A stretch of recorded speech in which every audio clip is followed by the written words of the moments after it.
We're going to make Choux or Craquelin today. It's a type of cream puff if you don't know.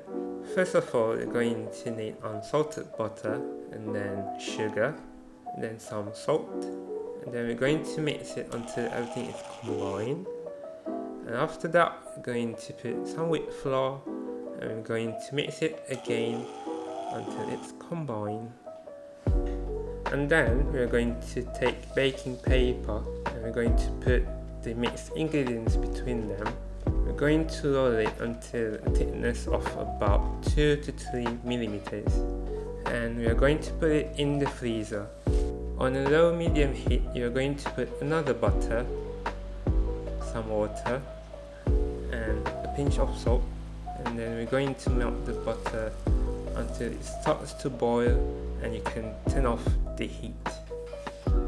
After that, we're going to put wheat flour and we're going to mix it until it becomes like this. Let it cool down for 15 minutes before you put the egg so that the egg won't be cooked. And then we're going to mix it until it's perfectly combined. And then we're going to put the mixture into a piping bag. And we're going to pipe it onto a baking tray. Make sure that you put baking paper above it so that it won't stick to it, and then we're going to pipe it.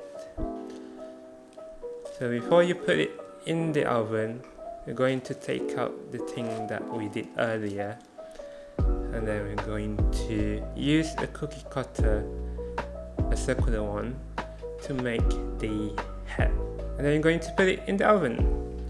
So while waiting for it to bake in the oven, you can make the fillings. I'm making cream cheese fillings. You can use custard fillings if you like custard. I've tried both of them and both of them are delicious. So it's just up to you. If you like custard, then use custard. If you like cream cheese, then use cream cheese. I'm going to use cream cheese fillings because 1, I like it, and because 2, I found it in the fridge. So why not? When you've decided which fillings you're going to use, or maybe you should make both so that you can compare which one is nicer, you're going to put it into the piping bag. Oh, it's ready. When it's ready, you want to open the oven door for another 15 minutes to let the puff dry completely, and then when it cools down, you can put the fillings, and then done. Yay!